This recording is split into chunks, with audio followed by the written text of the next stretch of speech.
খালা শাশুড়ি মুখ বাঁকিয়ে বাঁকিয়ে বললেন, তুমি নাকি এখনই তোমার শাশুড়িকে না খাইয়ে রাখার পায়তারা করছো। তখন আমার বিয়ের কেবল 10 দিন চলে। একটু অবাক হয়ে বললাম, মায়ের তো ডায়াবেটিস আছে, তাই ডাক্তারের প্রেসক্রিপশন ফলো করছিলাম, আর কিছু না। এরপর তিনি বললেন, ও তাই, তাহলে দুলা ভাইয়ের সমস্যাটা কি? তোমাকে নাকি খাসির মাংস রান্না করতে বলেছিল, তুমি মুরগি রান্না করেছো। আমি উত্তর দিলাম, বাবা মায়ের তো বয়স হয়েছে, আগের দিনও মাংস খেয়েছেন, তাই ভাবলাম এত রেড মিট খাওয়া ঠিক হবে না, তাই মুরগি রান্না করেছি। এরপর আমার শাশুড়ির দিকে তাকিয়ে তিনি বললেন, ও বুবু, তোমার বউ তো দেখি তোমাদেরকে না খাইয়ে মেরে ফেলবে, দেখো কেমন মুখে মুখে তর্ক করে। যাই আমি, অসভ্য বেয়াদব একটাকে ঘরে আনছো, তোমার কপাল তুমি পুরাইলা, কত ভালো একটা মেয়ের সন্ধান দিছিলাম। উনি উঠে চলে গেলেন। আমি হা করে তাকিয়ে থাকলাম। হানিমুন পিরিয়ড কাটার আগে স্বামীর হাতের থাপ্পড় খেয়েছিলাম। ব্যাপার তেমন কিছু না, মায়ের চায়ের কাপে চিনি কম দিয়েছিলাম, উনি আবার চিনি ছাড়া চা খেতে পারেন না, এদিকে ডায়াবেটিস হয়ে আছে 26। আমার স্বামী তখন বলেছিল, এই তুই জানিস না আমার মা কিভাবে খাওয়া দাওয়া করে, তোর মতো ফকিন্নি পরিবার থেকে উঠে এসেছে নাকি,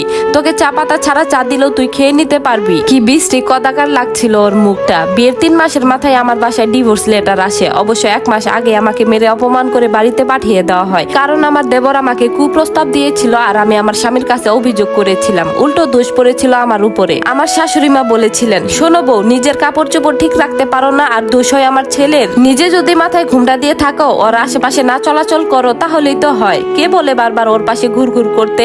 অল্প বয়সী ছেলে, এরকম শরীর দেখিয়ে বেড়ালে মাথা ঠিক থাকবে না, এটাই স্বাভাবিক। আমার স্বামী কিছু বলছিল না দেখে আমি নিজেই প্রতিবাদ করেছিলাম। বিনিময়ে তার কাছ থেকে পেয়েছিলাম চর, থাপ্পড়, লাথি।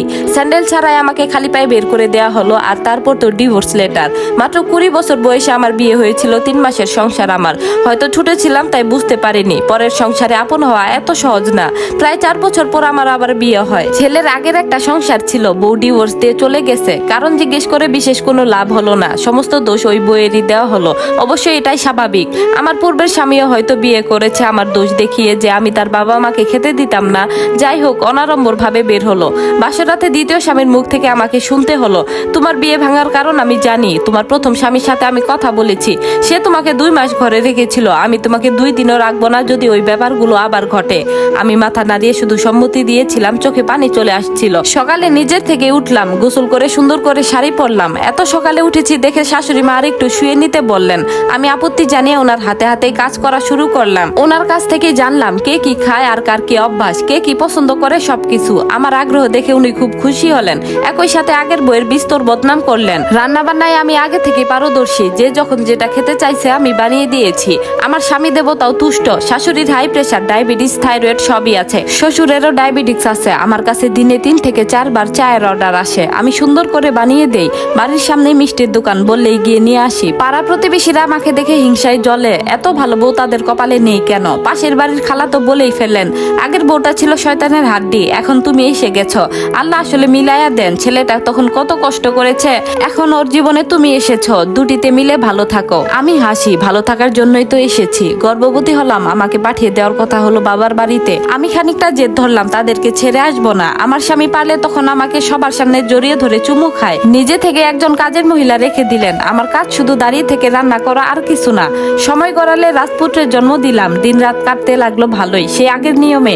এখন অবাক লাগে এই বাড়িতে 4 বছর কাটিয়ে দিয়েছি। আমার স্বামীর কোনো কমপ্লেন নেই, বরং সে মাঝে মাঝে আমার জন্য এখন এটা সেটা হাতে করে নিয়ে আসে। বুঝতে পারি হয়তো ভালোবাসে। একদিন ঘরের পরিবেশ থমথমে দেখে জিজ্ঞেস করলাম। আমার স্বামী কিছুই না লুকিয়ে আমাকে খুলে বললেন সবকিছু। ততদিনে আমি তাদের ভরসা জিতে নিয়েছি। আমার অবিবাহিত ননদ নাকি প্রেগনেন্ট। আমার হাসি পেল। এই ঘটনা আমি অনেক আগে থেকেই জানি। ও যে বেশ কয়েকটা ছেলের সাথে ঘোরাফেরা করে সেটা জানি, তবে কার দ্বারা প্রেগনেন্ট হয়েছে তা বলতে পারবো না। যখন তখন বাড়িতে আসে যায়, মাঝে মাঝে রাতে থাকে। এসব নিয়ে আমি আগ বাড়িয়ে কথা বলতে যাইনি, বললে যদি আমার সঙ্গে বিপদ নেমে আসে। পূর্বের শিক্ষা তো আমার মধ্যে রয়েছে। আমার শ্বশুর শাশুড়ি যেখানে দেখেও দেখেন না, সেখানে আমি বলার কে? বহু কষ্টের পরও সেই ছেলের ঘাড়ে ননদকে গোছানো গেল না। চারদিকে ঢিঢি পড়ে গেল। না পেরে ননদ আমার গলায় দড়িয়ে দিল। পুলিশ, মিডিয়া, বৃষ্টি ব্যাপার। বাবা হার্ট অ্যাটাকে বিদায় নিলেন, মা পড়লেন বিছানায়। আমি শক্ত করে স্বামীর হাত ধরে ঠায় তার পাশে থাকলাম। বাসর রাতে কড়া কথা বলা মানুষটা শিশুর মতো কাঁদে। বাবার বাড়ি থেকে আমাকে নিতে এসেছিল, আমি রুক্ষভাবে না করে দিয়েছি, কারণ জানতাম 1-2 দিন সেখানে আমার আদর থাকবে, তারপরে আমি আবার সেখানে বোঝা হয়ে উঠবো। প্রতিবেশীদের মধ্যে ফিস ফিস ছিল। যেই পরিবারের কথা মিডিয়া পর্যন্ত চলে গেছে, সেই পরিবারে যেই বউ শক্ত হাতে অবস্থান নেয়, সে কোনো দেবী ছাড়া আর কিছুই না। এত মমতা অন্য কারের মধ্যে থাকে না। আজ আমার ঘরে নতুন সদস্য যোগ হয়েছে। হ্যাঁ, বড় ছেলেকে বিয়ে করিয়েছি। সময়ের নিয়মে বিছানায় পড়া শাশুড়ি মা কয়েক বছর পর বিদায় নিয়েছে। পাড়া প্রতিবেশী সবাই সবাই আমার গুণমুগ্ধ। আমি যা করলাম এই শ্বশুর বাড়ির জন্য অন্য কেউ হলে নাকি করতো না। মনে মনে ভাবি আসলেই তো, আমি নিজেও তো আগের বার করিনি। যাক সেসব দিনের কথা। বড় ছেলের বিয়ে সম্পন্ন হয়েছে, আরো 2টি যমজ ছেলে মেয়ে আমার আছে। সবাইকে নিজের মানসিকতায় বড় করেছি, তাদেরকে সঠিক জ্ঞান দেবার চেষ্টা করেছি। ভুল শুদ্ধ যাচাই করার মানসিকতা বহন করার ক্ষমতা যেন থাকে সেই শিক্ষায় শিক্ষিত করার চেষ্টা করেছি। খাবার টেবিলে এই ছেলের বউকে খাবার তুলে দিতে দিতে বলেছিলাম, আমার সংসার কিন্তু আমি তোমাকে দেব না। সবাই চমকে আমার দিকে তাকিয়েছিল। আমার মুখ থেকে এই ধরনের কথা কেউ আশা করেনি। ছেলের দিকে তাকিয়ে বললাম, শোন, পাশের ফ্ল্যাটটা তোরা তোদের মতো করে সাজাবি। আর এমনিতেও বৌমা তো খালি হাতে আসেনি, সবকিছু তোদের চাহিদা মতো চলে আসবে 1-2 দিনের মধ্যে। নিজেরাই নিজেদের ঘর সাজিয়ে নে। আর মা, তুমি তোমার সংসার যেভাবে ইচ্ছা সেভাবে সাজাও। পাশাপাশি ফ্ল্যাটে থাকবো, তুমি আসবে আমি যাব, দুজনের মধ্যে কোনো খুনসুটি হবে না। কাজের মহিলাটির বদলতে সারা পাড়ায় এটি রটে গেল যে আমি নিজে থেকে ছেলের বউকে আলাদা সংসার দিয়ে দিয়েছি। সবাই আবারও আমার প্রশংসায় উচ্ছ্বসিত। যৌবনকালে আমি আমার শ্বশুর শাশুড়ির সেবায় নিজেকে উৎসর্গ করে দিয়েছি, আর এই পরন্ত বিকেলে এসে নিজের ছেলের বউকে আলাদা সংসার নিজের হাতে গুছিয়ে দিয়ে দিচ্ছি। আমার মতো ভালো মানুষ আর কে হয়? রাতে শুয়ে স্বামী নামক এই মানুষটা আমায় বলল, শান্তি, তুমি কি সত্যি চাও ওরা আলাদা ফ্ল্যাটে থাকুক? তাহলে আমাদের দেখভাল কে করবে? আমি বললাম, এতদিন কে করতো বলো তো? তোমার ছেলে তো করতো না, আর ছেলের বউ তো ছিলই না। ও বলল, তাই বলে তুমি আস্ত একটা ফ্ল্যাট দিয়ে দিবে? এরপর আমি বললাম, তুমি একটু অদ্ভুত কথা বলছো না? আমাদের অবর্তমানে এই পুরো বাড়ি তো আমার 3 ছেলে মেয়ের, তাহলে একটা ফ্ল্যাটে কি যায় আসে? তাছাড়া মেয়ের বাড়ি থেকে যে সমস্ত ফার্নিচার আসবে সেগুলো কোথায় সাজাবে? আর আমরা তো এটা বলে এনেছি যে যা কিছু আনা হচ্ছে সব বৌমার ব্যবহারের জন্য, তাহলে আমরা কেন ব্যবহার করব? ছেলে যদি মেয়ের বাড়ির ফার্নিচার ব্যবহার করতে পারে তাহলে নিজের বাবার ফ্ল্যাটে বসবাস করতে পারবে না? তারপর আমার স্বামী বলল, তাও ঠিক, এজন্য 1 মাস আগে ভাড়াটিয়া খালি করেছিলে, তখন বুঝতে পারিনি। আমি এই পাশ ফিরে মুচকি হেসে ঘুমানোর উদ্দেশ্যে চোখ বন্ধ করলাম। ছেলের পছন্দে বিয়ে হয়েছে। দেখতে গিয়ে যখন আমার স্বামী দেখলো মেয়েটা একটু শ্যামবর্ণের, হ্যাঁ শুধু শ্যামবর্ণের, আর সবকিছু ঠিক আছে, তিনি তখন বিশাল অঙ্কের যৌতুক দাবি করলেন।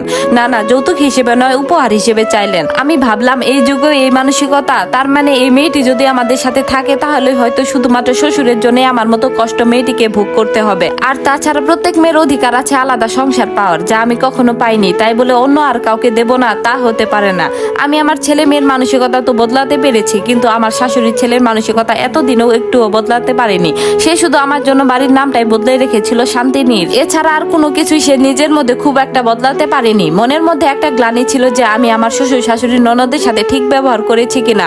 এতদিন পরে মনে হলো আমি আসলে ঠিকই ছিলাম। আবার যদি আগের মতো ব্যবহার করতাম তাহলে এই স্বামীও আমাকে লাথি মেরে বের করে দিতে 1 পলক সময় নিত না। যার মানসিকতার প্রমাণ আমি এখনো পাচ্ছি। তখন তাহলে কি অবস্থা হতো? না, আমার মধ্যে আর কোনো গ্লানি বোধ নেই, আমি সঠিক ছিলাম। আমি চোখ বন্ধ করলাম, আজ অনেক ধকল গেছে, ঘুমাতে হবে। এই গল্পটি এখানেই শেষ। সম্পূর্ণ গল্পটি আপনাদের কেমন লাগলো অবশ্যই জানাবেন। ধন্যবাদ।